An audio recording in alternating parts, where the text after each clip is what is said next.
Video like जरूर कर लीजिए और ऐसे वीडियो लगातार फ्री में पाने के लिए चैनल को तुरंत सब्सक्राइब कर लीजिए और बेल आइकन को जरूर टैप कर लीजिए ताकि आगे भी सारे वीडियो आपको मिलते रहे। यूट्यूब में फॉलो करते हैं तो प्लीज ये वाला फ्री टेलीग्राम चैनल जरूर ज्वाइन कर लीजिएगा। सारे नोटिफिकेशन सारे अपडेट यहीं पे आते हैं, ध्यान रखिए। पहला एमसीक्यू, मई 2023 में निम्नलिखित में से किसने ऑनलाइन फूड डिलीवरी बिजनेस में स्विगी और जोमेटो की तर्ज पर एक ऐप लॉन्च किया है? तो स्विगी और जोमेटो जैसा एक ऐप लॉन्च किया सुनील शेट्टी ने, जिसका नाम वायु है। वायु ऐप को बेसिकली अभी मुंबई के लिए लॉन्च किया गया। मुंबई के रेस्टोरेंट से आप खाना मंगा सकते हैं वायु ऐप के थ्रू। मई 2023 में भारतीय वायुसेना प्रमुख यानी कि chief of Indian air forces air chief marshal V R. Chaudhari किस देश की यात्रा पर थे? तो ये पड़ोसी देश श्रीलंका में गए थे। ऑप्शन नंबर ए यहाँ पे सही है, ए। एप्पल की सप्लायर कंपनी फॉक्सकॉन तेलंगाना राज्य के रंगारेड्डी जिले में अपना पहला संयंत्र स्थापित करने के लिए योजना बना रही है और निवेश इसमें अनाउंस किया गया है $500 मिलियन का। तो ये काफी चर्चा में आया था।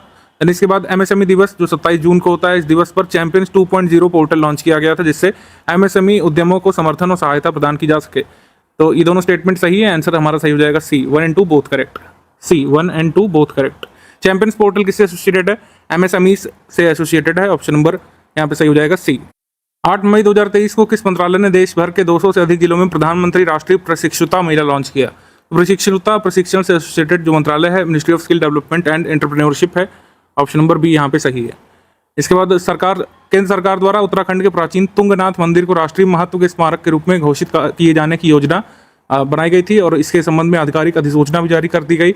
उत्तराखंड के किस जिले में है? उत्तराखंड के रुद्रप्रयाग में है। Option number A, Rudraprayag. मई 2023 में खगोलविदों की एक अंतर्राष्ट्रीय टीम ने शनि ग्रह की परिक्रमा करते हुए 62 नए उपग्रह खोज निकाले हैं और इस तरीके से सैटर्न के कितने सैटेलाइट हो गए हैं? सैटर्न के अब उपग्रह हो गए हैं 145। ठीक है, 145 उपग्रह हो गए हैं। हालांकि बृहस्पति के उपग्रह यानी जुपिटर के 12 मून जब डिस्कवर हुए थे फरवरी 2023 में, तो 95 मून के साथ सबसे ज्यादा इसी के थे। मून्स को इंटरनेशनल एस्ट्रोनॉमिकल यूनियन द्वारा जब अप्रूव किया जाता है तभी माना जाता है। ठीक है, तो बाकी ये 100 से अधिक मून अब किसके हो गए हैं? 100 से अधिक सैटेलाइट किसके हो गए? सैटर्न के 145। आगे हम लोग बढ़ेंगे। निम्नलिखित में से सही कथन या कथनों का चयन करना है। एकनाथ शिंदे के अनुसार 31 मई 2023 से महाराष्ट्र में जो अहमदनगर डिस्ट्रिक्ट है उसका नाम बदल कर क्या रखा गया है? अहिल्याबाई होलकर नगर। ठीक है, तो औरंगाबाद का नाम जब बदला गया था तो उसके बारे में पेपर में पूछा गया था आपके वीडियो के एग्जाम में। औरंगाबाद नगर का नाम बदल करके क्या रखा गया था? संभाजी नगर। केंद्रीय कृषि मंत्री नरेंद्र सिंह तोमर ने तेलंगाना के हैदराबाद में राष्ट्रीय वनस्पति स्वास्थ्य प्रबंधन संस्थान में एकीकृत जैविक नियंत्रण प्रयोगशाला का उद्घाटन किया था। तो ये सही है, आंसर सही हो जाएगा इसमें C, 1 and 2 both correct. C 1 and 2 both correct. इसमें ऐसे पूछ सकते हैं कि national institute of plant health management कहाँ पे सिचुएटेड है? तो ये हैदराबाद में है। जोसेफ डिटोरी ने एक नया रिकॉर्ड बनाया है। ये 55 वर्षीय प्रोफेसर हैं। 100 दिनों तक लगातार इन्होंने अंडर वाटर व्यतीत किया और जो है जीवित बाहर भी आए। इससे पहले 73 दिवस तक 2014 में वाटर के नीचे रहने का रिकॉर्ड बनाया गया था। की लार्गो सिटी में जो फ्लोरिडा में एक सी है उसमें इन्होंने पूरा 100 दिन व्यतीत किया था पानी के नीचे, हालांकि इक्विपमेंट्स के साथ। तो इसमें कोई भी गलत नहीं है, सही आंसर यहाँ पर हो जाएगा डी। उपयुक्त में से कोई भी गलत नहीं है, सभी स्टेटमेंट सही हैं। केवीआईसी ने किस राज्य की तवांग हस्त निर्मित कागज बनाने की कला को पुनर्जीवित किया है? तवांग अरुणाचल प्रदेश में 1000 वर्ष पुरानी ट्रेडिशनल आर्ट है पेपर बनाने की, तो उसको रिवाइव किया गया है। तो ये तवांग आर्ट है ये पेपर बनाने की, ट्रेडिशनल पेपर की, अरुणाचल प्रदेश में। फेसबुक डेटा को यूएस ट्रांसफर करने के लिए यूरोपीय संघ ने मई 2023 में मेटा पर कितना जुर्माना लगाया था? तो मेटा पर जुर्माना लगाया गया था जो है 1.3 बिलियन का ईयू के द्वारा, यूरोपियन यूनियन के द्वारा, क्योंकि उन्होंने डेटा जो है यूएस को ट्रांसफर करने का काम किया था। 6 जून 2023 को नामीबिया विश्वविद्यालय में Bharat Namibia centre of excellence of information technology का उद्घाटन किसने किया? तो सुब्रमण्यम जयशंकर भारत की वो नामीबिया की यात्रा पर थे, भारत के विदेश मंत्री, तो उन्होंने यहाँ पर जाकर उद्घाटन किया है। Bharat Namibia centre of excellence for information technology, इसकी विशेषता है कि यहाँ पर परम सुपर कंप्यूटर इंस्टॉल किया गया है जिसको वहाँ पर अरूब नाम दिया गया है। अरूब का मतलब होता है वहाँ की भाषा में चीता। मई 2023 में किस राज्य की सरकार ने स्कूल टीचर्स के लिए ड्रेस कोड लागू किया था कि टीचर्स जो है एक निश्चित ड्रेस कोड में आएंगे, टी शर्ट जीन्स पहनकर टीचर्स नहीं आ सकते। तो असम में ड्रेस कोड शुरू किया गया था। Option number B. Prateek Talukdar Europe के international fitness and body building federation में प्रो कार्ड जीतने वाले पहले भारतीय बने। एक स्टेट से बिलोंग करते हैं? तो प्रतीक तालुकदार ये भी हैं असम से। ऑप्शन नंबर ए, असम से। आंध्र प्रदेश में भोगापुरम अंतर्राष्ट्रीय हवाई अड्डे के लिए आधारशिला किसने रखी? भोगापुरम इंटरनेशनल एयरपोर्ट बनेगा आंध्र प्रदेश में, या इसकी आधारशिला रखी थी वहाँ के जो है सीएम ने, जगन मोहन रेड्डी ने। ऑप्शन नंबर डी यहाँ पे सही है, डी। अगला सवाल है कि खीर भवानी मेला का आयोजन कहाँ पे हुआ था? खीर भवानी मेला ट्रेडिशनल फेयर है, ये बनाया जाता है J&K में, जम्मू कश्मीर में, option number D. Shri Sarbananda Sonowal और म्यांमार संघ गणराज्य के उप प्रधानमंत्री और परिवहन संचार मंत्री एडमिरल टिन आंग सान ने संयुक्त रूप से सितवे बंदरगाह का उद्घाटन किया। म्यांमार के किस प्रांत में पड़ता है? तो ये रखाइन प्रांत में है Sittwe port, option number B. और सितवे पोर्ट से डायरेक्ट कोलकाता जुड़ जाएगा सितवे से, यानी म्यांमार से। इसका थोड़ा सा मैप आप देखेंगे तो आपको समझ में आएगा। इसमें अगर हम देखें तो ये आपका ये हल्दिया है, ये आपका टर्मिनल यहाँ से, और ये कोलकाता से डायरेक्ट दीनदयाल पोर्ट से अगर हम देखें तो यहाँ से डायरेक्ट जहाज यहाँ पर पहुँचा था ITT लॉयन करके सितवे में। सितवे पोर्ट ये म्यांमार के रखाइन प्रांत में पड़ता है, और इस तरीके से पूरी कनेक्टिविटी म्यांमार से डायरेक्ट साझा हो जाएगी। ये आप देख रहे हैं मिजोरम भी यहाँ से जुड़ सकता है यहाँ पर, ठीक है। ये रिवर कलादान यहाँ पर बह रही है, उसी पर ये आपका पोर्ट या डॉक बना हुआ है सितवे, यहाँ पर डायरेक्ट कोलकाता से जहाज पहुँचा था। तो कलादान प्रोजेक्ट जो है, कलादान म्यांमार इंडिया का जो प्रोजेक्ट है यहाँ पर कनेक्टिविटी का, उसके तहत इस सितवे पोर्ट डेवलप किया गया है। तो श्यामा प्रसाद मुखर्जी बंदरगाह कोलकाता से पहला मालवाहक जहाज MV ITT लॉयन यहाँ पर गया था सितवे बंदरगाह के लिए, ठीक है। पढ़ते हम लोग आगे। भारतीय रेलवे द्वारा निम्नलिखित में से किस रेलवे स्टेशन को मल्टी मॉडल ट्रांसपोर्ट हब के रूप में बनाया जाएगा? सूरत रेलवे स्टेशन को 2024 तक मल्टी मॉडल ट्रांसपोर्ट हब के रूप में सृजित किया जाएगा। मल्टी मॉडल ट्रांसपोर्ट हब का मतलब है कि इसी रेलवे स्टेशन से आपको गुजरात की जो बस सर्विसेज हैं वो भी अवेलेबल हो जाएंगी, मेट्रो सर्विसेज भी जस्ट वहीं से अवेलेबल हो जाएंगी, और अदर कनेक्टिविटी सर्विसेज सब एक ही जगह से जहां पर मिलती है उसको मल्टी मॉडल ट्रांसपोर्ट या कनेक्टिविटी हब कहा जाता है। ऑप्शन नंबर बी यहाँ पर सही है। सूरत रेलवे स्टेशन पहले 2027 तक बनना था, लेकिन अभी 2024 के अंत तक कंप्लीट हो जाने की संभावना है। तेलंगाना सरकार ने कहा था कि उनके राज्य में लगातार प्रगति हुई है और राज्य की प्रति व्यक्ति आय सभी भारतीय राज्यों में से सबसे अधिक है। ये आंकड़े बताए गए थे तेलंगाना के द्वारा, जो कि सही है। इसके बाद स्वदेशी रूप से निर्मित सतत विमानन ईंधन मिश्रण का उपयोग करके देश की पहली वाणिज्यिक उड़ान का संचालन पुणे से दिल्ली के बीच हुआ था, तो ये सही है। हमारा आंसर इसमें हो जाएगा 1 and 2 both correct, C 1 and 2 both correct. इस इंडिजिनस सस्टेनेबल फ्यूल को किसने बनाया था? IOCL ने, इंडियन ऑयल कॉर्पोरेशन लिमिटेड ने, और एयर एशिया का विमान जो है, एयर एशिया इंडिया का विमान, इसने उड़ान भरी थी कहाँ से? पुणे टू दिल्ली के बीच 19 मई को। तो ये ध्यान रखिएगा, ये दोनों चीजें भी, एयर एशिया का विमान था और IOCL ने इस फ्यूल को डेवलप किया है। ओडिशा रेल हादसे में मृतक अभिभावकों के सभी बच्चों को मुफ्त में स्कूली शिक्षा प्रदान करने की घोषणा किसने की है? श्री गौतम अडानी ने और वीरेंद्र सहवाग दोनों ने प्रतिबद्धता जताई है। तो हमारा आंसर हो जाएगा more than one of the above, option number D. इन्होंने कहा है कि जो दिवंगत हैं ओडिशा रेल दुर्घटना में, उनके बच्चों की शिक्षा की जिम्मेदारी उठाएंगे ये दोनों। बाबा साहेब भीमराव रामजी अम्बेडकर की 125 फुट ऊंची प्रतिमा का अनावरण कहाँ पे किया गया था? तो ये हैदराबाद में किया गया था, ऑप्शन नंबर ए हैदराबाद में। तेलंगाना के मुख्यमंत्री ने किया था अप्रैल 2023 में अम्बेडकर जयंती पर। जयपुर में जो मालवीय राष्ट्रीय प्रौद्योगिकी संस्थान है, भारत के पहले राष्ट्रीय बांध सुरक्षा केंद्र की स्थापना यहाँ पे की जाएगी, ठीक है। भारत के पहले राष्ट्रीय बांध सुरक्षा केंद्र के रूप में इसकी स्थापना की जाएगी, और बांधों को भूकंप से कैसे बचाया जाए इस पर यह संस्थान वर्क करेगा। नेपाल के पर्वतारोही पसांग दावा शेरपा ने 27वीं बार माउंट एवरेस्ट फतह करने वाले ये पहले व्यक्ति बन गए हैं। पहले का एक तरीके से कामी रीता शेरपा के नाम में रिकॉर्ड है 27 बार का, इस रिकॉर्ड को इन्होंने बराबरी की है। कामी रीता शेरपा के नाम भी 27 बार चढ़ाई करने का रिकॉर्ड है, और यही रिकॉर्ड टच कर लिया है पसांग दावा शेरपा ने, ठीक है। तो आंसर यहाँ पर हो जाएगा सी। अगर करेक्ट पूछा होता है, इनकरेक्ट पूछा है, तो आंसर यहाँ पे हो जाएगा डी। उपयुक्त में से कोई भी इनकरेक्ट नहीं है। भारत का पहला पूर्ण रूप से डिजिटल राज्य या फिर ई गवर्नड राज्य कौन सा बन गया है? First fully E governed state of India is Kerala, ठीक है। केरल पहला भारतीय राज्य है जहां पर उनका खुद का एक फाइबर नेटवर्क है। इसका भी उद्घाटन उन्होंने किया। के फोन सर्विसेज अनाउंस बहुत पहले हो गई थी, लेकिन फाइनली के फोन सर्विसेज यानी Kerala fibre optic network service Kerala ने शुरू किया है। ये स्टेट का उनका खुद का फाइबर ऑप्टिकल नेटवर्क सर्विसेज है। और स्टेट के पास एक और रिकॉर्ड है, जनवरी 2023 में इन्होंने रिकॉर्ड बनाया था, first state of India to have fully digital banking branches, मतलब सभी के पास डिजिटल बैंकिंग सुविधा उपलब्ध है केरल में। ये भी इन्होंने रिकॉर्ड बनाया था, तो काफी हद तक डिजिटल के लिए केरल फेमस है। ऑप्शन नंबर बी यहाँ पे सही है। 16 मई 2023 से केंद्र सरकार ने घरेलू स्तर पर उत्पादित कच्चे तेल पर जो विंडफॉल टैक्स है उसको यहाँ पे रिड्यूस कर दिया है, जीरो कर दिया विंडफॉल टैक्स को, तो ध्यान रखिएगा। Windfall tax is associated with what, तो इसका आंसर भी क्रूड ऑयल होगा। इस तरीके से पूछ सकते हैं। विंडफॉल गेन टैक्स किस पे लगता था? क्रूड ऑयल पर, अब इसको खत्म कर दिया सरकार ने। India has become the first country in the world to put warning on the every cigarette, तो ये वाला स्टेटमेंट रॉन्ग हो जाएगा। भारत नहीं, कनाडा पहला ऐसा स्टेट बन जाएगा जो प्रत्येक सिगरेट पर चेतावनी लिखेगा। अब आप कहेंगे सिगरेट पर चेतावनी कहाँ नहीं होती, यहाँ पर ध्यान से पढ़ने की जरूरत है। हमारे इंडिया में और अन्य देशों में चेतावनी होती है सिगरेट के पैकेजेस पर, पैकेट पर, लेकिन कनाडा ने क्या किया है कि जल्द ही हर एक सिगरेट पर, जो फिजिकल सिगरेट होती है उस पर भी वार्निंग लिखेंगे इस तरीके से। तो कनाडा सिगरेट पर वार्निंग लिखना शुरू करेगा 1 अगस्त 2023 से। ये पूछा जा सकता है, इस तरीके की चीजें पूछी जाती रही हैं यूपीपीएससी में। हमारा इसमें आंसर हो जाएगा ओनली ए, ओनली 1 करेक्ट। सेकंड इनकरेक्ट है, इंडिया ने नहीं कनाडा ने यहाँ पर कहा है कि हर सिगरेट पर वार्निंग लिखी जाएगी। अब सागर समृद्धि ऑनलाइन ड्रेजिंग निगरानी प्रणाली का शुभारंभ किसने किया है? तो ये किया है आयुष मंत्री और केंद्रीय पत्तन, पोत, परिवहन और जलमार्ग मंत्री सर्बानंद सोनोवाल ने, ऑप्शन नंबर बी। नोवा कखोवा बांध जिस पर रशिया ने हमला किया था, विस्फोट कारण नष्ट हुआ था, तो मानवीय संकट यहाँ पर उत्पन्न हो गया था, चर्चा में आई थी बात, सही है। कखोवा बांध दक्षिणी यूक्रेन के नाइपर रिवर पर बना हुआ एक जल विद्युत संयंत्र और विशालकाय डैम है या जो नष्ट हुआ है। इसका निर्माण जो 1956 में हुआ था, तो ये भी सही है।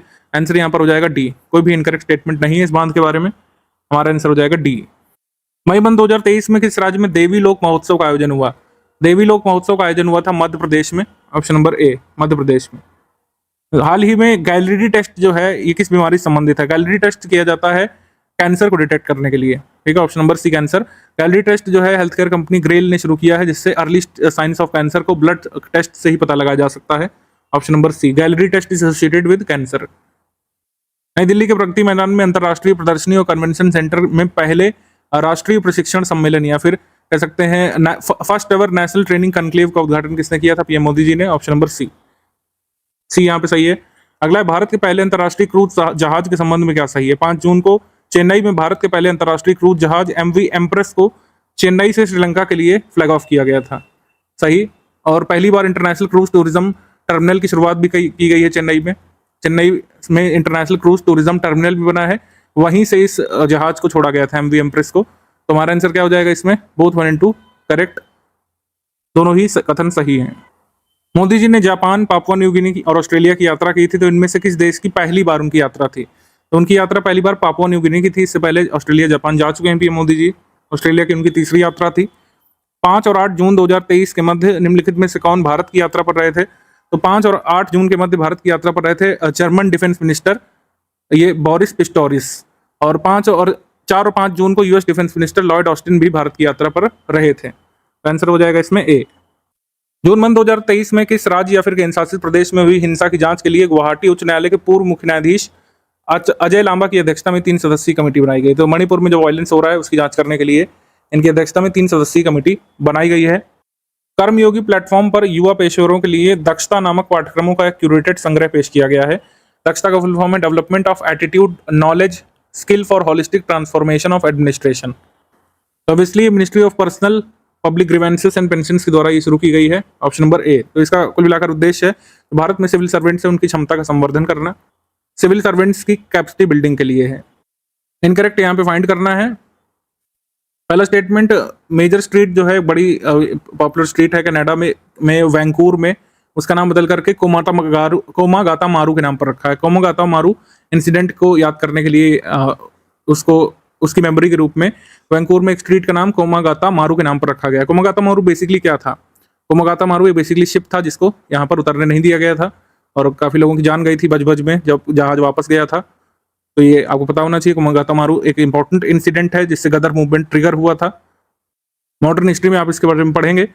कंबोडिया के किंग नरोदोम सिहामोनी ये 3 दिन के विजिट पर थे भारत में 29 से 31 मई के बीच, और पहली बार उनकी इंडियन विजिट थी कंबोडिया के राजा की, नरोदोम सिहामोनी की, कंबोडिया किंग। तो दोनों ये स्टेटमेंट सही है। तीसरा स्टेटमेंट है हैरिस पार्क जो सिडनी में है ऑस्ट्रेलिया में, उसका नाम बदल करके लिटिल इंडिया कर दिया वहां के प्रधानमंत्री ने, और पीएम मोदी जी जब वहां पर यात्रा पर थे तो दोनों ने संयुक्त रूप से इसका नाम बदला। तो हमारा आंसर इसमें हो जाएगा नन ऑफ द अबव, क्योंकि तीनों स्टेटमेंट जो ऊपर बताए गए हैं तीनों सही है, इनकरेक्ट नहीं है। एयर प्यूरिफायर बसेस जो अभी शुरू की गई हैं उसके बारे में बताना है गलत कौन सा है। इसको उत्तर प्रदेश ने शुरू किया है, रॉन्ग है। इसको पश्चिम बंगाल ने शुरू किया है। भारत में अपनी तरह का पहला सिस्टम है जिसका नाम वायु सुधा रखा गया है। वायु सुधा ये पायलट प्रोजेक्ट है, IIT दिल्ली इसमें सहयोग कर रहा है, ये सही है। और ये पश्चिम बंगाल में बसेस के ऊपर basically roof mounted air purification system लगाया गया है जिससे एयर को प्यूरिफाई किया जा सके। वेस्ट बंगाल ने इसको लॉन्च किया। 20 बसें ऐसी चलाई गई थी जिससे पॉल्यूशन वहां पर कम किया जा सके। मई 2023 में 20 को एक global network international pathogen surveillance network launch किया गया है WHO के द्वारा, जिससे इन्फेक्शियस डिसीजेस को डिटेक्ट किया जा सके। इसके बाद पॉल्यूशन को कर्ब करने के लिए मुंबई में जो बृहन मुंबई म्यूनिसिपल कॉर्पोरेशन है BMC जिसको बोलते हैं, इसने मियावाकी ट्री प्लांटेशन मेथड को अपनाया। मियावाकी कई बार UPSC पूछ भी चुका है, तो मियावाकी में क्या है, मियावाकी एक जापानीज टेक्निक है जिसमें डेंस अर्बन फॉरेस्ट जो है ये क्रिएट किए जाते हैं छोटे छोटे भूमि के भागों में, और इंडिजिनस प्लांट स्पीशी का प्रयोग करते हुए वहां पर पेड़ लगाए जाते हैं। छोटा सी जगह का उपयोग करके यहाँ पर डेंस फॉरेस्टेशन किए जाने की टेक्निक है मियावाकी मेथड। तो करेक्ट स्टेटमेंट यहाँ पर दोनों हो जाएंगे, C1 and 2 बोथ करेक्ट। सी। दुग्ध संकलन साथी मोबाइल ऐप के बारे में बताना क्या सही है। इसको Mahendra Nath Pandey union minister of industries में जो है उन्होंने लॉन्च किया, दुग्ध संकलन साथी मोबाइल ऐप, मसूरी उत्तराखंड में। सही है। इसके बाद भारी उद्योग मंत्रालय के अधीन जो Rajasthan electronics and instrument limited है, जो नवरत्न कंपनी है, मिनी रत्न कंपनी है बेसिकली, उसने इसको डेवलप किया है। इसका उद्देश्य है कुल मिलाकर इंडियन डेयरी सेक्टर को ट्रांसफॉर्म करना, ट्रांसपेरेंसी उसमें इंप्रूव करना और मिल्क क्वालिटी को इनहेंस करना। तो यहाँ पर सभी कथन सही है। और दुग्ध संकलन साथी मोबाइल ऐप के बारे में सही है, आंसर यहाँ पर सही हो जाएगा डी। भारतीय सेना के द्वारा निम्नलिखित में से किस वन्यजीव अभयारण्य में जंगली हाथियों के साथ शांतिपूर्ण सह अस्तित्व को बनाए रखने के लिए एक असाधारण पहल लॉन्च की जा रही है। एक ऐसा इकोसिस्टम इंडियन आर्मी डेवलप कर रही है अमचांग वाइल्ड लाइफ सेंचुरी असम में, जिससे कि जो वहां पर एलिफेंट पॉपुलेशन है उसके साथ को एग्जिस्टेंस रह सके और ह्यूमन वाइल्ड लाइफ कॉन्फ्लिक्ट ना हो। ऑप्शन नंबर बी सही है। इसके बाद उत्तर भारत का पहला स्किन बैंक का उद्घाटन नई दिल्ली के सफदरजंग अस्पताल में किया गया, ये सही। जून 2023 में भारतीय राष्ट्रीय राजमार्ग प्राधिकरण NHAI ने राजमार्गों के समावेशी विकास के लिए एक नॉलेज शेयरिंग पोर्टल या प्लेटफॉर्म शुरू किया है, तो ये भी सही है, आंसर सही हो जाएगा इसमें सी। 1 and 2 both correct. सी।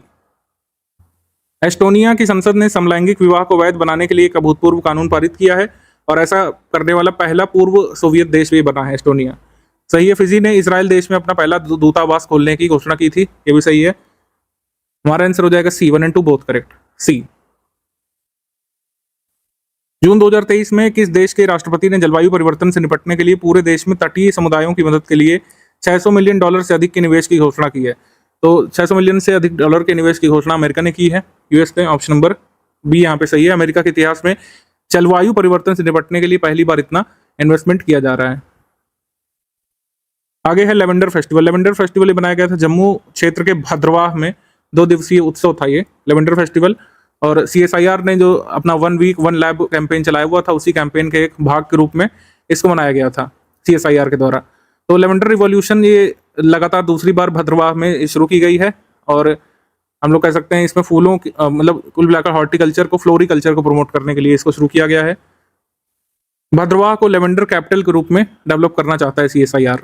तो आंसर सही हो जाएगा इसमें डी। कोई भी कथन इनकरेक्ट नहीं है, तीनों स्टेटमेंट करेक्ट हैं। निम्नलिखित में से कौन सा देश किस वर्ष तक प्रत्यक्ष एक व्यक्ति एक वोट लोकतंत्र स्थापित करना चाहता है, डायरेक्ट डेमोक्रेसी स्थापित करना चाहता है? सोमालिया। ठीक है, सोमालिया 2024 तक डायरेक्ट डेमोक्रेसी और अडल्ट सफरेज जो होता है, यानी कि एक व्यक्ति एक वोट देता है, उस पर आधारित, जैसे इंडिया में है डायरेक्ट डेमोक्रेसी, तो उसके तहत शुरू करना चाहता है 2024 तक सोमालिया। यूएई ने संयुक्त राज्य अमेरिका के नेतृत्व वाली कंबाइंड मैरीटाइम फोर्सेस से हटने की घोषणा की थी। State lead combined maritime forces से बैक ऑफ कर लिया है यूएई ने, तो ये ध्यान रखिएगा। इसके बाद हेलमंद नदी जल संसाधनों के वितरण को लेकर ईरान और तालिबान के कब्जे वाले अफगानिस्तान में तनाव बढ़ गया है। हेलमंद नदी अफगानिस्तान की सबसे लंबी नदी है और इसका उद्गम पश्चिमी हिंदुकुश पर्वत श्रृंखला में काबुल के पास होता है। ठीक है, ध्यान रखिएगा। तो तीनों स्टेटमेंट यहाँ पर सही है, आंसर सही हो जाएगा डी, क्योंकि कोई भी इनकरेक्ट नहीं है। डी। आंध्र प्रदेश के विशाखापट्टनम के गिरिजन कोऑपरेटिव बैंक को अपनी प्रसिद्ध अराकू कॉफी और काली मिर्च की फसलों के लिए जैविक प्रमाण पत्र का दर्जा मिला है। ठीक है, इसको ऑर्गेनिक सर्टिफिकेट मिला है अराकू कॉफी और ब्लैक पेपर क्रॉप्स के लिए। सही। इसके बाद है कि 21 जून 2023 को भारतीय प्रौद्योगिकी संस्थान कानपुर IIT कानपुर ने क्लाउड सीडिंग के लिए एक उड़ान का सफल परीक्षण किया है। काफी दिन से क्लाउड सीडिंग पर काम कर रहा था IIT कानपुर, कोविड की वजह से हो नहीं पाया था, तो फाइनली फ्लाइट टेस्ट किया गया 5000 फीट ऊपर, और मतलब कृत्रिम वर्षा कराई गई। कृत्रिम वर्षा में क्या एजेंट्स काम में आते हैं? सिल्वर आयोडाइड, ड्राई आइस और कॉमन सॉल्ट। तो आंसर यहाँ पर सही हो जाएगा सी। 1 and 2 बोथ करेक्ट इसमें है। किस IIT ने जो है क्लाउड सीडिंग का परीक्षण किया है? तो इसका आंसर हो जाएगा IIT कानपुर। गुजरात में सूरत में योग दिवस कार्यक्रम में 1.53 लाख लोगों की भागीदारी में एक साथ योग करके एक नया Guinness book of world record बनाया गया। केरल में स्थित एक स्टार्टअप फार्मर्स फ्रेश जोन के रूप में जाना जाता है, संयुक्त राष्ट्र के खाद्य और कृषि संगठन FAO द्वारा संयुक्त राष्ट्र के एक्सेलरेटर प्रोग्राम में शामिल किया गया इसको, ये भी सही है, हमने सेक्शन वाइज में बताया आपको। युवा कल्याण मंत्री उदयनिधि स्टॉलिन ने माउंट एवरेस्ट को फतह करने वाली तमिलनाडु की पहली महिला एन मुतम्मिड सेल्वी को सम्मानित किया है, तो ये भी सही है, आंसर सही हो जाएगा इसमें डी। एक बार फिर से, क्योंकि सभी स्टेटमेंट करेक्ट हैं। कोई भी इनकरेक्ट नहीं है। भारत के इस्पात उद्योग के बारे में जानकारी दी गई थी कि जहां 2014-15 में भारत चौथा सबसे बड़ा स्टील प्रोड्यूसर नेशन था, अब कुल मिलाकर second largest steel producer nation बन चुका है इंडिया 2022-23 में। ये इंपॉर्टेंट है, नोट कीजिएगा। और इसमें उत्पादन जो है कितना, लेटेस्ट आंकड़ों के अनुसार 126.26 मिलियन टन 2022-23 में स्टील का उत्पादन किया गया है। आंसर सही हो जाएगा इसमें C, 1 and 2 both correct, C. Steel का सबसे बड़ा उत्पादक पीपल्स रिपब्लिक ऑफ चाइना है, इंडिया सेकंड पर है अब, और जापान थर्ड पर आ चुका है। माइक्रोन नामक अमेरिकी सेमीकंडक्टर कंपनी ने भारत में कहां पर वर्ष 2023 में सेमीकंडक्टर चिप प्लांट लगाकर उत्पादन शुरू करने की बात कही है। तो माइक्रोन अपना सेमीकंडक्टर चिप प्लांट लगाएगा गुजरात में, ऑप्शन नंबर बी। किस देश के शैक्षणिक संस्थानों में होली और अन्य हिंदू त्योहारों के सेलिब्रेशन पर प्रतिबंध लगाया गया है? पाकिस्तान में, ऑप्शन नंबर सी, पाकिस्तान में। केंद्रीय मंत्री जितेंद्र सिंह ने एक स्टेटमेंट दिया था कि उधमपुर डोडा कठुआ जो कॉन्स्टिट्यूएंसी है भारत की सबसे डेवलप्ड लोकसभा कॉन्स्टिट्यूएंसी है, ये उनका बयान है। और भारत की डीलक्स ट्रेन प्रतिष्ठित डेक्कन क्वीन ने मुंबई और पुणे के बीच संचालन की 93वीं वर्षगांठ अपनी मनाई है। उसके बाद नौसेना के एक प्रमुख युद्धपोत INS त्रिशूल ने 7 जून को 2023 में जाकर पीटर मॉरिट्सबर्ग में जाकर के इसमें देखेंगे डरबन में जाकर के, ठीक है, डरबन में जाकर के एक कह सकते हैं सद्भावना दौरा किया था। और 7 जून 1893 को पीटर मॉरिट्सबर्ग में जो रेलवे स्टेशन पर जो ऐतिहासिक घटना हुई थी उसकी वर्षगांठ को मनाने के लिए ये INS त्रिशूल गया था। क्या घटना थी? महात्मा गांधी जी के बारे में आपको पता है कि ट्रांसवाल के प्रिटोरिया की यात्रा के दौरान पीटर मॉरिट्सबर्ग रेलवे स्टेशन पहुंचे थे। गांधी जी के पास फर्स्ट क्लास का टिकट था, लेकिन एक यूरोपियन के कहने पर उन्हें डिब्बे से बाहर निकाल दिया गया था। तो इसी इवेंट को मनाने के लिए INS त्रिशूल जो है वहां पर पहुंचा था डरबन। पीटर मॉरिट्सबर्ग नहीं गया था INS त्रिशूल गया था डरबन, साउथ अफ्रीका में, ये ध्यान रखिएगा। यूनेस्को से 2011 में हट गया था US, लेकिन US से फिर से इसको ज्वाइन करेगा। कब से? ये करेगा जुलाई 2023 में। आंसर सही हो जाएगा ए। विश्व की सबसे शक्तिशाली हाइपरसोनिक पवन टनल के बारे में क्या गलत है? चीन ने उत्तरी बीजिंग के पहाड़ी हुआरो डिस्ट्रिक्ट में दुनिया की सबसे शक्तिशाली हाइपरसोनिक विंड टनल का निर्माण पूरा कर लिया है। JF-22 नामक ये सुरंग है, इसका जो डायमीटर है 4 मीटर है और ये प्रति सेकंड 10 किलोमीटर तक की अविश्वसनीय उच्च वायु गति जो है उत्पन्न कर सकता है, ठीक है। तो इसको मिलिट्री पर्पसेस के लिए, रिसर्च पर्पसेस के लिए चाइना यूज करेगा। तो आंसर यहाँ पर सही हो जाएगा सी, 1 and 2 बोथ करेक्ट, ठीक है। दुनिया की सबसे शक्तिशाली हाइपरसोनिक पवन सुरंग का काम किसने पूरा कर लिया है? चाइना ने। आगे बढ़ेंगे हम लोग। नांदी नामक एक पोर्टल लॉन्च किया गया, इसके बारे में क्या कथन सही है? केंद्रीय मत्स्य पालन पशुपालन डेयरी मंत्री ने इसको जारी किया है, नांदी पोर्टल को, 26 जून को। नांदी पोर्टल भारत के पशु स्वास्थ्य क्षेत्र में एक नियामक अनुमोदन प्रक्रिया को डिजिटल बनाने के लिए काम करेगा। नांदी पोर्टल का विकास केंद्रीय औषधि मानक नियंत्रण संगठन CDSCO और centre for development of advance computing ने मिल करके किया है। तो हमारा आंसर सही हो जाएगा डी। सारे कथन यहाँ पर नांदी पोर्टल के बारे में सही है, डी। संयुक्त राष्ट्र विकास कार्यक्रम UNDP ने महासागर नव प्रवर्तक यानी ओशियन इनोवेटर्स का तीसरा समूह अभी लॉन्च किया है। इसके बाद CNG से संचालित देश की पहली टॉय ट्रेन राजस्थान के उदयपुर में शुरू की गई, जिसका नाम महाराणा प्रताप एक्सप्रेस रखा गया है। तो सही है ये भी, आंसर सही हो जाएगा इसमें, 1 and 2 बोथ करेक्ट, सी यहाँ पे सही है। जून 2023 में उड़ान योजना के तहत किस एयरलाइन को पूर्वोत्तर भारत की यात्री सेवाओं के लिए उड़ान संचालन की स्वीकृति प्राप्त हुई है?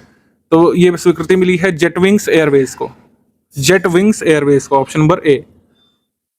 इससे संबंधित ये समझिए कि भारत सरकार की जो रीजनल कनेक्टिविटी स्कीम है उड़ान, उसके तहत भारत के उत्तर पूर्वी क्षेत्र का पहला ग्रीनफील्ड हवाई अड्डा कौन सा जो है घोषित किया गया था? तो ये 2018 के एंड में 2019 की शुरुआत में पाक्योंग हवाई अड्डा जो सिक्किम में है, ये उड़ान स्कीम के तहत शुरू किया गया।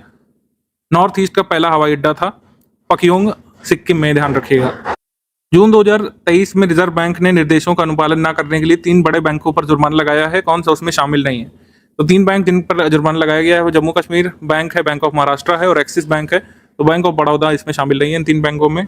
अगला क्वेश्चन है, जून 2023 में किस देश में स्थित मायोन वोल्केनो में विस्फोट हुआ है? तो मायोन वोल्केनो इरप्शन हुआ था फिलीपींस में, ऑप्शन नंबर सी, फिलीपींस में। अगला सवाल, आंध्र प्रदेश के विशाखापट्टनम में 3 दिवसीय अंतर्राष्ट्रीय जैविक महोत्सव 2023 का आयोजन किया गया था, सही। इसके बाद है कि एक सब ऑफिस खोला गया रिजर्व बैंक ऑफ इंडिया का कोहिमा नागालैंड में, इसका इनॉग्रेशन किया था RBI के deputy governor Michael Devvrat Patra ने। तो ये सही है, हमारा आंसर इसमें हो जाएगा C, 1 and 2 both correct, C, 1 and 2 both correct. पहला अर्बन क्लाइमेट फिल्म फेस्टिवल शुरू हुआ था मई में, ठीक है, दिल्ली से। और अब ये इसका आयोजन कोलकाता के न्यू टाउन में आयोजित किया गया था जून मंथ में, ये भी सही है। महोत्सव का आयोजन शहरी बस्तियों पर जलवायु परिवर्तन के पर्यावरणीय, सामाजिक और आर्थिक प्रभावों के बारे में दर्शकों को बताने के लिए किया जा रहा है national institute of urban affairs के द्वारा। तो ये तीनों स्टेटमेंट सही है।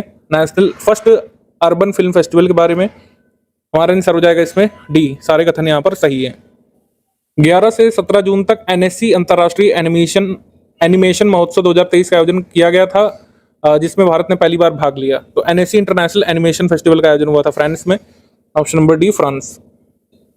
5 जून 2023 को वैश्विक पर्यावरण दिवस के दिन अहमदाबाद के तागड़ में ऑक्सीजन पार्क की आधारशिला किसने रखी थी? तो तागड़ में अहमदाबाद में ऑक्सीजन पार्क की आधारशिला रखी गई थी chief minister of Gujarat Bhupendra Patel के द्वारा, ऑप्शन नंबर बी। भारत की जीडीपी सकल घरेलू उत्पाद वर्ष 2023 तक पहुंच जाएगा 3.75 ट्रिलियन डॉलर का, और 2014 में यही था 2 ट्रिलियन डॉलर। तो पहला स्टेटमेंट करेक्ट है। यूएई ने 14 जून को एक कॉन्सुलेट ऑफिस हैदराबाद में भी ओपन किया है, ये भी सही है। तो हमारा आंसर हो जाएगा इसमें डी, कोई भी कथन इनकरेक्ट नहीं है, इस वजह से आंसर हो जाएगा डी। निम्नलिखित में से कौन सा कथन सही है? जून 2023 में प्रधानमंत्री नरेंद्र मोदी ने भारतीय मूल के ग्रैमी पुरस्कार विजेता फालू के साथ मिलकर अबंडेंस इन मिलेट नामक एक विशेष गीत तैयार किया है। इस गीत का उद्देश्य है बेनिफिट्स ऑफ मिलेट्स के बारे में बताना और इसको ग्लोबल हंगर को एड्रेस करने के लिए, इस्तेमाल करने के लिए प्रेरित करना। तो आंसर यहाँ पर सही हो जाएगा C, 1 and 2 both correct. PM Modi ji ने जब विजिट किया था यूएस में, तब वो जो वहाँ पर सिंगर हैं, उनका नाम कुछ और है, फाल्गुनी है, फालू वहाँ पे उनको कहा जाता है। तो उनके साथ मिलकर के एक सॉन्ग यहाँ पे कंपोज किया गया है, अबंडेंस इन मिलेट्स। बाल सत्र का एक आयोजन किया गया, जिससे वहाँ पर हिमाचल प्रदेश की असेंबली में जाकर के छात्र इंटरैक्ट कर सकेंगे सीएम से, स्पीकर से, और किस तरीके से भारत में लोकतंत्र काम करता है उसको समझ सकेंगे। बाल सत्र यहाँ पे ऑर्गेनाइज किया गया legislative assembly of Himachal Pradesh में, और इस सेशन को इनॉग्रेट किया था श्री कुलदीप पठानिया, जो वहाँ के स्पीकर हैं। तो आंसर सही हो जाएगा इसमें सी, 1 and 2 बोथ करेक्ट, सी। बिपरजॉय जो है ये आया है अरेबियन सी में, अरेबियन सी का इस साल का पहला ये साइक्लोन है, और बिपरजॉय को नाम सजेस्ट किया है बांग्लादेश ने, जबकि यहाँ पर श्रीलंका दिया हुआ है, तो इनकरेक्ट है। बिपरजॉय का नामकरण किसने किया है? बांग्लादेश ने किया है, जिसका अर्थ बंगला में क्या होता है? डिजास्टर, बिपरजॉय। तो आंसर यहाँ पर सही हो जाएगा। इसमें पूछा है कौन सा सही है, तो इसमें आंसर सही हो जाएगा आपका 2 and 3, आंसर हो जाएगा 2 and 3 ओनली, बी यहाँ पर सही हो जाएगा। माफ कीजिएगा, यहाँ पर आंसर सही हो जाएगा 1 and 2 ओनली। तो कोडिंग यहाँ पर रॉन्ग हो जाती है तो कई बार कंफ्यूजन होता है। 1 and 2 ओनली यहाँ पे सही है, थर्ड स्टेटमेंट इनकरेक्ट है। संयुक्त राष्ट्र महासभा यूनाइटेड नेशंस जनरल असेंबली ने जून 2023 में संयुक्त राष्ट्र शांति सैनिकों के लिए एक मेमोरियल वॉल नामक एक प्रस्ताव का अंगीकार कर लिया है। ये रिजोल्यूशन मूव किया था इंडिया ने, जिससे कि एक मेमोरियल वॉल यूएन हेडक्वार्टर्स में बनवाई जाए उन यूएन पीस कीपर्स के लिए जो अपने मिशन के दौरान शहीद हुए, उनके याद में बनाया जाए। तो इसी को कहा गया था memorial wall for United Nations peace keepers. तो यहाँ पर आंसर सही हो जाएगा 1 and 2 बोथ करेक्ट। प्रधानमंत्री मोदी जी का ड्रीम प्रोजेक्ट के अंतर्गत उत्तराखंड के केदारनाथ धाम मंदिर के स्वागत द्वार पर तांबे का 18 फुट ऊंचा ओम स्थापित किया गया है। इसका निर्माण किस राज्य में किया गया है? तो इसका कंस्ट्रक्शन किया गया था वडोदरा में, गुजरात में। इसको केदारनाथ धाम के एंट्री गेट पर लगाया गया है। 18 फुट ऊंचा ये ओम है, ओम का सिंबल, इसको गुजरात में बनाया गया है, वडोदरा में। Option number B, option number यहाँ पर सही है बी। बालासोर ट्रेन इंसिडेंट्स और कवच के बारे में आपको एक बार जरूर पढ़ना चाहिए, लगातार ये चीजें न्यूज में थी। कौन कौन सी गाड़ियां टकराई थी? Bengaluru Howrah superfast express, Coromandel express और मालगाड़ी की 3 तरफा दुर्घटना हुई थी। ठीक है, किस स्टेशन में हुई थी? बालासोर डिस्ट्रिक्ट के बहानागा बाजार स्टेशन पर 3 अलग अलग पटरियों पर एक मालगाड़ी, कोरोमंडल एक्सप्रेस और बेंगलुरु हावड़ा सुपरफास्ट एक्सप्रेस आपस में कोलाइड हुई थी। एंटी कोलिजन कवच सिस्टम जो कि वहां पर इंस्टॉल नहीं था, हो सकता था ये घटना को रोक सकता हो, लेकिन ये वहां पे अभी तक नहीं आया था। तो ये जब कवच सिस्टम है, इसके बारे में चर्चा में ये आया था, इस वजह से हमको देखना चाहिए। कवच भारतीय उद्योग के सहयोग से अनुसंधान, डिजाइन और मानक संगठन द्वारा स्वदेशी रूप से ये स्वचालित ट्रेन सुरक्षा प्रणाली है एक, बेसिकली मतलब एंटी कोलिजन सिस्टम है। ये किस तरीके से काम करता है, ये किस टेक्नोलॉजी को यूज करता है जरूरी है? जीपीएस को जीपीआरएस का यूज करता है, जिससे सेंसर के माध्यम से ट्रेन एक दूसरे से कितनी दूर है उसका लगातार आकलन कर सके और ऑटोमेटिक ब्रेक वहां पर लग जाए अगर ट्रेन ऑपरेटर ब्रेक नहीं भी लगा पाता है। तो ये प्रणाली जो है ट्रेन टू ट्रेन और ट्रेन टू कंट्रोल सेंटर के बीच संचार स्थापित करती है और रियल टाइम डेटा का आदान प्रदान से जीपीएस जीपीआरएस जैसी तकनीकों से लैस ये कवच सिस्टम है, हालांकि वहां पे इंस्टॉल नहीं था। जब दो ट्रेनों के बीच आपस में टक्कर होने की संभावना होती है तो कवच ऑडियो और विजुअल चेतावनियों को सक्रिय कर देता है, जिससे समय रहते ड्राइवर सचेत हो जाते हैं।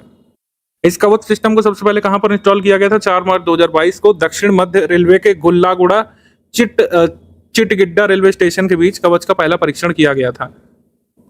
ये सब जो मैंने बताया यहाँ पर इंग्लिश मीडियम में भी लिखा हुआ है, आप इसको नोट कर सकते हैं। कहाँ पे कवच सिस्टम की शुरुआत की थी और कब से इसको जो है डेवलप करने का प्रयास किए जा रहे हैं, किस प्रणाली पर काम करता है, जैसे जीपीएस जीपीआरएस का यूज़ करता है, रेडियो फ्रीक्वेंसी का, इलेक्ट्रॉनिक कंपोनेंट्स का यूज़ करता है, रियल टाइम डेटा का इसमें यूज़ किया जाता है, और ट्रेन टू ट्रेन और ट्रेन टू कंट्रोल सेंटर तक यहाँ पे कम्युनिकेशन स्टैब्लिश करने का काम किया जाता है। तो ये है आपका कुल मिलाकर के कवच सिस्टम।